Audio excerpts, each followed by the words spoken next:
It's Erin and Lisa, and we told you last week that September is Arthritis Awareness Month.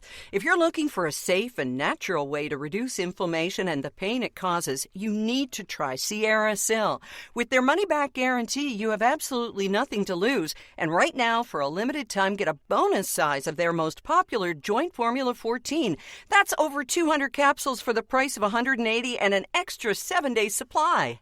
Check them out, sierrasil.com, Sierra, like the mountains, SIL.com.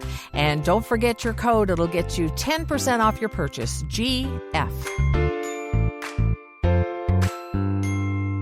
Well, hello, Miss Lisa, episode 90. And how does almost mid-September find you? How you doing? I'm doing great. How about you? Good.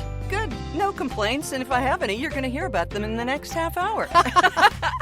Excellent. Actually, we're covering a whole lot of ground, some of it in our bare feet. Do you wear shoes in the house? There's no judgment, but there are reasons why you need to find something for those piggies of yours, and not just to go to market. And speaking of going to market, the pineapple isn't the only item that will tell other people what you're thinking about getting busy or just finding a date. Yeah. And be careful bumping carts. It actually means something else in different places. We'll tell you about that. Breadcrumbing. It's got nothing to do with coating your chicken. We'll talk about that. What kind of cheese would you be if you were a cheese? Yeah, I know it's a whole twist on the Barbara Walters. What tree would you be? I know, it's kind of insane. But don't sleep on this edition because we're going to talk about napping and the best way to do it, the best time. And we promise it'll be more interesting than it sounds. Oh, napping. Of course, the pillow. Yeah, Erin, did your mom have a satin pillowcase? Yes, and my grandmother too, and It was to keep her dew. Right, and so did my mom, and satin was all the thing, and I don't know how the satin lobby got us to think satin and silk were somehow related, but they are not. Satin is actually plastic, and it gives off those microfibers and gets into the water system, all of those things that we are trying to avoid these days. Satin is not silk, and at Envy Pillow, they use pure mulberry silk. Silk is natural. It's not a synthetic weave like satin. And if you don't get the silk pillowcase, you get the 100% botanical Tencel, or you take a look at your natural latex pillow and sleep on it without a pillowcase for all we care. But check out Envy Pillow and find out the difference. It was an education for me. Check out Envy Pillow, and you can actually learn some of this stuff as you look at their wonderful pillows. Yeah, go to Envy Pillow, that's ENVY pillow.com. Use the code GF for 10% off.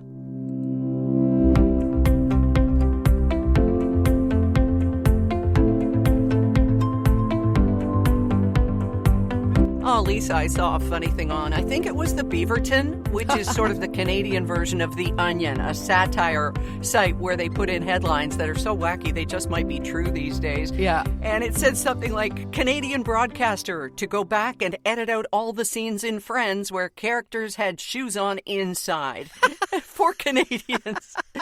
And at the root of this, of course, is that most Canadians, and it may not be everybody, don't wear their shoes in the house. Right. It's just kind of the way it is, and it wasn't always this way. It's not particularly great for our feet that we're not wearing some sort of footwear inside, depending on what your physiology is, of course. But are you one of those people, Erin, who likes to feel the grass between their toes and all that kind of stuff? Yes.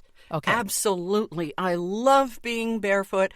I'm barefoot now. I have a dog licking my toes here in my little studio. Aren't you jealous? And yeah, I just love it.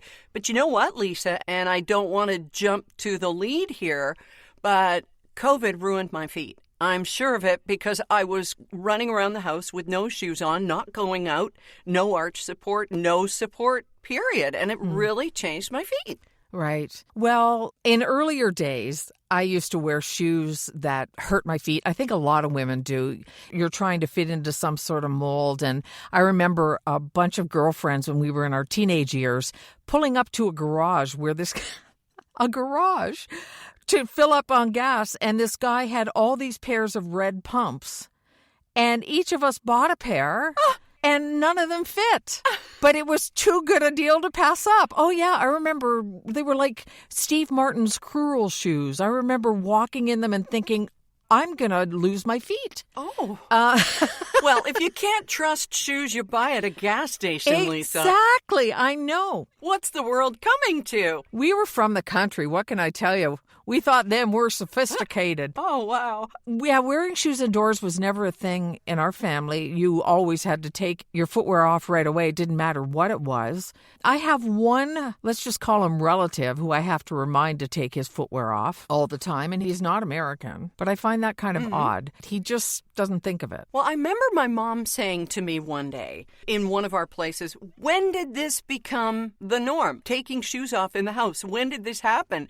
And I think it kind of harkens back to not having the proper socks or stockings underneath. I know when we go visiting, sometimes I have to remember to put socks in my sneakers or make sure my feet look decent if I'm wearing sandals because I'm taking them off.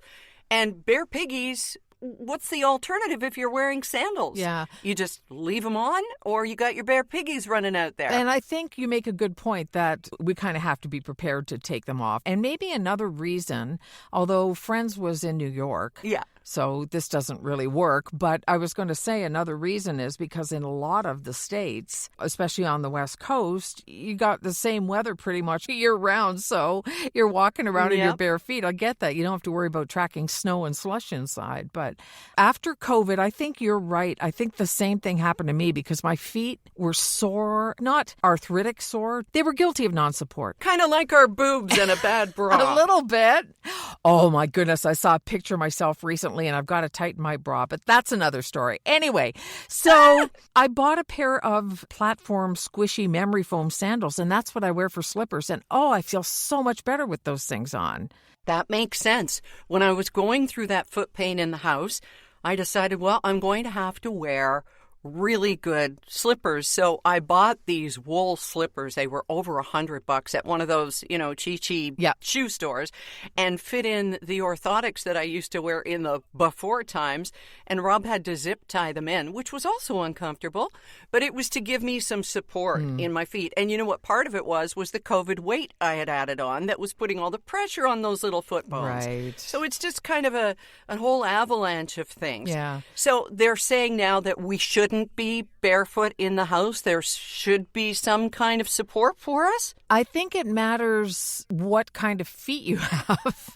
Okay. Well, I have chicken claws. No, if you're diabetic or you have a foot injury or something like that, you need a little more support. But I don't think experts suggest that everybody has to have something on inside. Most of us probably should, though, especially when we're getting, a little on the other side of 30 or so. Mm-hmm. And I have trouble with balance, right? So I find that the shoes help. Well, students at schools have indoor shoes and outdoor shoes. I don't think it would be such a bad thing to keep your indoor shoes handy and carry them if you have to, or a little pair of slippers in your purse when you go to visit people. And then that way you aren't going free range with your chicken claws. I love that my indoor shoes are fuchsia. The other day I was wearing a red dress, so you can imagine how Mrs. Roper I looked in that. But yeah. It didn't even occur to me until it was too late. Good thing it was in your house.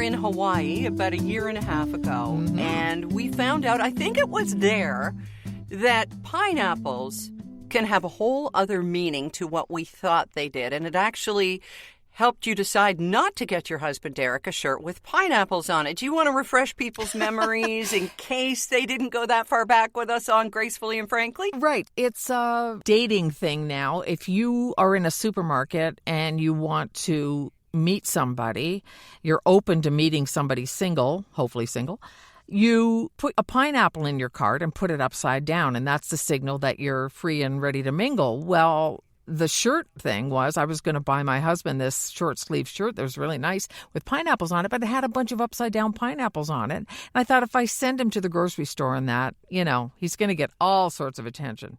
So I decided to pass on that. So that's where that went. So it was limited to pineapples, but I guess it's gone further now. It has. And weren't pineapples, didn't that denote swinging? If you had a pineapple on the outside of your house or on your doorstep or something? Yeah, apparently. Who can keep up with this stuff? Well, in Spain, there's a supermarket where they've taken it to the next level. And in case it moves to Canada, we thought we'd better warn you about this.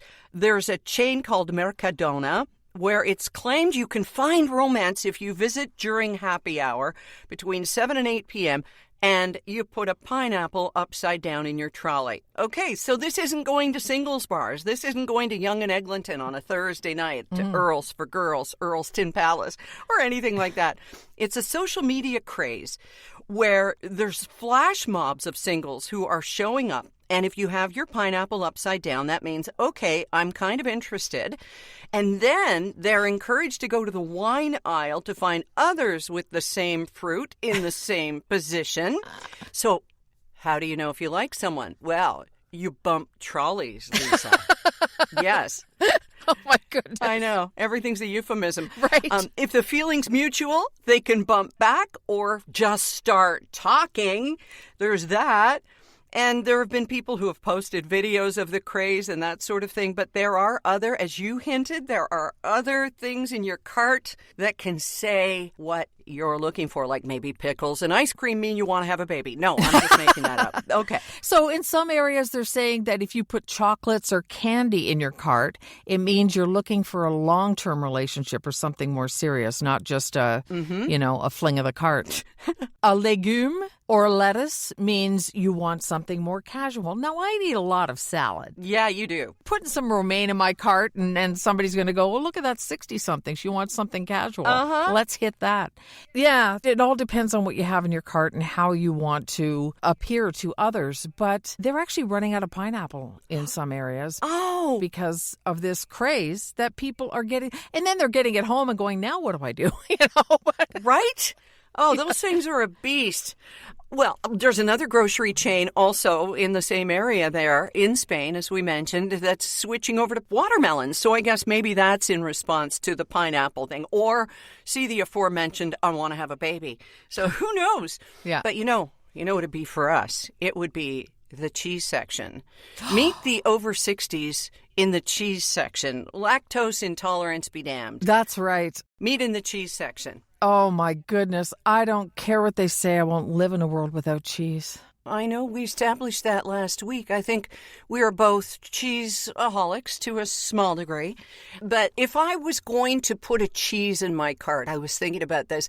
How would I describe to a person who I am by the cheese in my cart? And Lisa, I came up with this. I think it would be gorgonzola. Why? Because it's soft, it's edgy.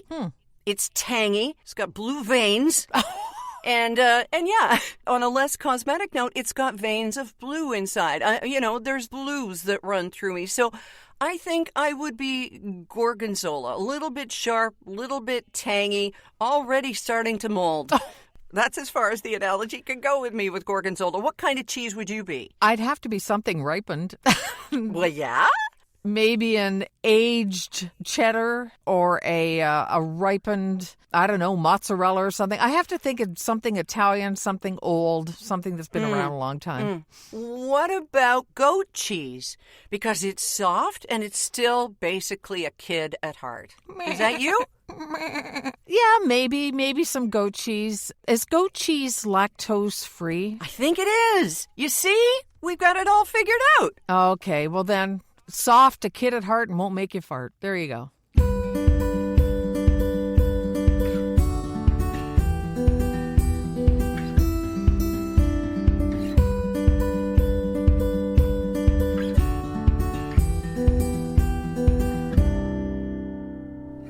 I keep thinking about this breadcrumbing blog that you wrote. And for people who don't know what breadcrumbing is, first off, did you come up with that or is it actually a thing? Oh, no, it's actually a thing. It's something that I've thought about when it comes to some people I've dealt with over the years, and I mean, I think we all have, but when I found the word, it was like, aha, there's an actual word for this, and it's a toxic personality trait. Breadcrumbing is somebody who leaves little tiny bits of communication, just enough to make you think they're interested, or they're going to come through with more, or, they eventually want more if they're not so busy or whatever. And it can be in a relationship, it can be in a work situation, and they just give you these little tiny breadcrumbs of communication, and they get in your head because some guy, for example, say years ago, dating some guy, if we had texting back then, might text something like, oh, I've just been thinking about your beautiful eyes or whatever. And you think, oh, wow, great compliment. He must really like me. And then you write back and go, hey, nice to hear from you. And then he gets silence for a week. So he's stuck in your head. You're saying to yourself, but he sent that to me. Doesn't that show interest? Then why in the heck is he not asking me out or doing whatever? But that would be a guy trying to keep a bunch of women on sort of on the hook. Yeah. And what about like in a work situation? Are you finding this with people who say, hey, Lisa, would you be interested in narrating this audiobook? Yeah, I would. Yeah. Oh, yeah. So you get that too, eh? Oh, yeah, definitely. And then they go away. When it comes down to making whatever they're talking about firm, they either don't want to firm up yet or whatever it is, but instead of just saying something, they just ghost. Yeah. And it's happened a few times. Sometimes a client has come back months later and said, oh, we weren't quite ready yet. And it's like, well, you could have said that. Right. But I don't give them any more space in my head because it's not a job till it's a job. You know what I mean? And before that, it's like, whatever, go do whatever you need to do. It's not I don't chase people, I guess, is the bottom line. But yeah, I think that happens in work with a lot of people. A woman wrote on my blog that it happens with the salespeople in her company. And it's like, how can you be a successful salesperson if you're not following through and you're just leaving breadcrumbs? Right. I don't get it. Well, so what is the solution to it? Is there a solution to people who breadcrumb you? I mean, we see a lot of things on social media about relationships. If you have a friend who only gets in touch with you when they want something, they don't make time for you. The people you want to be friends with are the ones who will make time. So what is the solution to breadcrumbing in our lives, Lisa? The solution, according to psychology experts, is to, number one, know that it's about them and not you. They're pulling a little bit of a power trip by keeping people on the hook and not answering that last question, because then they're holding back and leaving you hanging. It gives them a feeling of power. Yeah. So, yeah, it's about them. You haven't done anything wrong. It's not because you're not lovable or people don't want to make plans with you or whatever. The other thing to do is just opt out. Just let them send that text and just opt out if you know that's their game. If they really want to get a hold of you and they have something serious to talk about, they'll call. Or you could just say, look, this is not working for me. We're not really friends. I like to get together with people and this doesn't seem to be happening. Whatever works for you. So just opt out of it somehow so that it doesn't drive you crazy. Because these people, that's what they're trying to do. They're trying to live rent-free in your head. Even family members do it. Oh, sure they do. But I got to tell you that the whole real estate game is the ultimate in breadcrumbing. You have somebody who comes in your house, spends an hour and a half there, absolutely loves it, asks you 20 questions, literally, about everything having to do with the house, wants copies of this and that, and then nothing. Nothing. Yeah. And the realtors are following up with them and saying, hey, what's happening? But right now, it seems, at least in our little pocket in British Columbia and in our price range, we have so many mitigating factors, waiting for interest rates to drop, waiting for the BC election. I'm not sure how that's going to affect whether our house sells or not. I don't know. Right. But there are so many mitigating factors that people can just sit back, put up their feet and wait. And thank God I have a stoic friend who gives me advice, because part of breadcrumbing is the frustration that you're not hearing anything and nothing is moving the ball forward at all. Yeah, and that's another thing. They could be wanting to keep a bunch of places in play. They're looking at a whole bunch or they're whatever. Nobody wants to make a commitment. Nobody wants to say something that might make you feel like you could actually get what you deserve out of the house. Yeah, you know what I mean? right. It's like they don't want you to know how much they love it. Most people don't anyway. And it's a tough thing to go through. It is. Isn't it? It is. I'm watching what's happening with you guys. And your house is like it's got nothing to do with the house. Nope. Again, nothing to do with you. It's all about them. Yeah, and this is the big lesson with Stoicism, too, is control what you can, and we can't control that. So, bridge financing, it just goes on and on.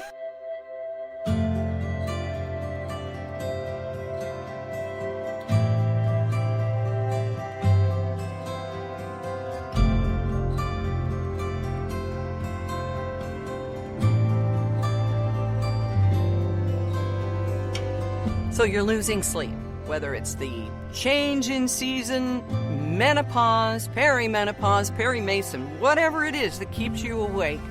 And maybe napping is your thing. Well, we've come across an article on how to nap right, how to nap so that it's beneficial for you instead of detrimental. And you know, you and I, well, at least I was an expert in napping. When we did the split shift sleep, I would sleep for 3 hours in the afternoon and then hopefully 5 hours at night. I got my 8 hours. They were just split up so that I could get up at 3:30 or 4 in the morning and do a show. And you always went to bed a lot earlier than I. I did, but you had a much busier lifestyle because you were always out doing things and meeting with groups and doing all kinds of stuff. And I was just barely hanging on, really. Yeah. So, and a terrible sleeper, just a terrible sleeper. And I did all the stuff like blackout curtains I bought from IKEA and shortened and all those things, but it just never really worked out well for me. But Derek is still a napper, even though he hasn't done a morning show in almost a decade. Wow. He still naps. In fact, today, as we do this, he's had 2 naps because he got up so early. Wow. I know. The advice he was given is to not nap because he doesn't sleep well at night, to force himself to stay awake. And I'm guessing that's probably one of the pieces of advice. Researchers say that short naps improve motor skills, enhance memory, and boost creativity. So-called power naps. Okay, these last less than 30 minutes. I can't do that. I will never do that. They allow the brain to rest in a way that makes you more alert. Now, the naps are not so long that you slip into deeper sleep that would leave you groggy after waking up. I used to do about 90 minutes or so, and I would wake up really stupid. But some of the experts say that the longer naps are better for the weekend. If people are still working, they don't have a George Costanza desk, I don't think, where they can go underneath and have a nap. So I don't even know what they're supposed to do, how they're supposed to get a nap in the day. It all comes down to your body's circadian rhythm. And the chocolate bar manufacturers have gotten onto this when they point out when you want a snack in the afternoon, because that's all about the circadian rhythm. It's actually you getting kind of tired. There are 2 periods of drowsiness every 24 hours. There's once at night, good, and again between 2 and 4 p.m. Naps are said to work better than caffeine and a placebo to improve cognitive functioning. In fact, that afternoon cup of coffee is the least effective.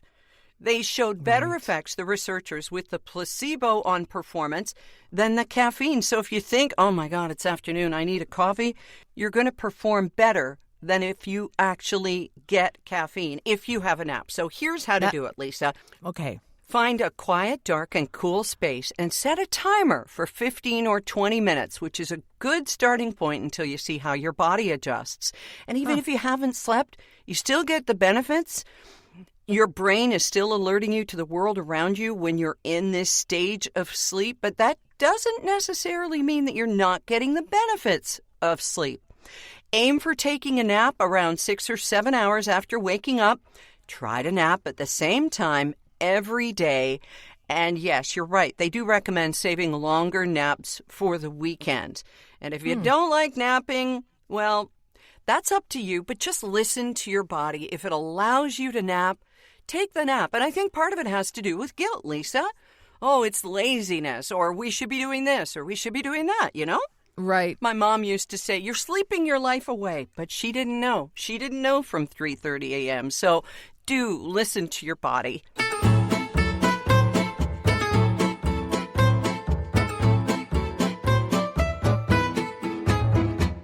Okay, Erin, I thought I heard it all. I thought I've heard everything from every kind of decor, every kind of peel and stick and attach and do and gussy up. And then came fridge-scaping. Not freezer scraping, which we know happens if you leave the door open. Fridge-scaping. Okay. Not manscaping, but it's kind of similar in the way that it doesn't have a lot to do with anything practical. It's decorating the inside of your fridge. Oh, dear And of God. course, this started where? TikTok, because that's where all this stuff comes from. Right. It's about putting your asparagus not just in a vessel to keep it fresh, but in a vase. Oh. And getting really artful storage containers and maybe make a bouquet out of your broccoli and make it just look so pretty that when you open it up, it's like oh my goodness, my eggs are nestled into their own little carved wooden container from Bali.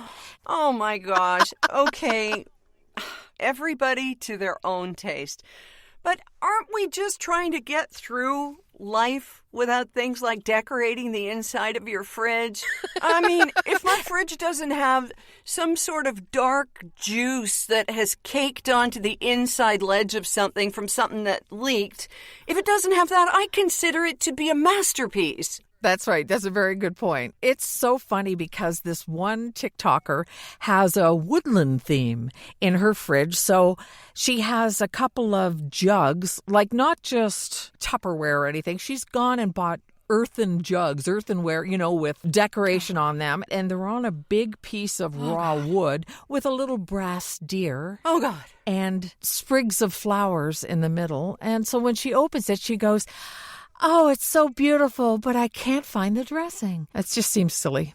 Well, there's that, right? Okay, help me with the psychology of this, Lisa. You are so much wiser than I. I don't know about that. Is this to remind you to eat that asparagus or to be sure and consume that beautiful broccoli?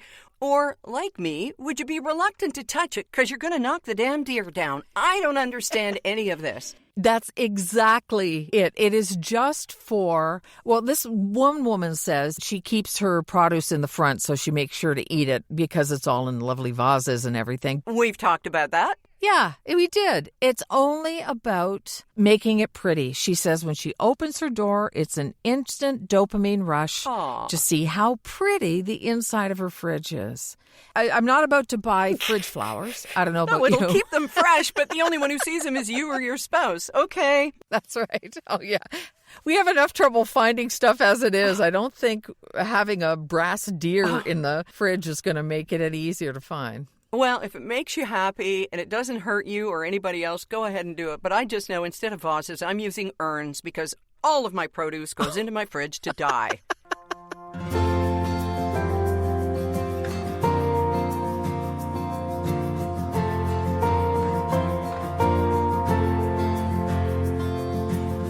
Well, what didn't we cover today? And you know what? We're still getting emails. Just got one, even as we're recording today, from Irene, and I think she might be from Nova Scotia, saying that she got her necklaces. Oh. So I'm so thrilled. That's so wonderful. That's the best part, is hearing from people and getting their photos and how much they like them. And yeah, it was very satisfying and fun to communicate with people this way. Yeah, and thank you so much for keeping the lines of communication open. Of course, you can always post on our Gracefully and Frankly Facebook page or email us at gracefullyfrankly@gmail.com. And we'll be back with you next week with episode 91. I'm Lisa Brandt. I'm Erin Davis. Bye-bye.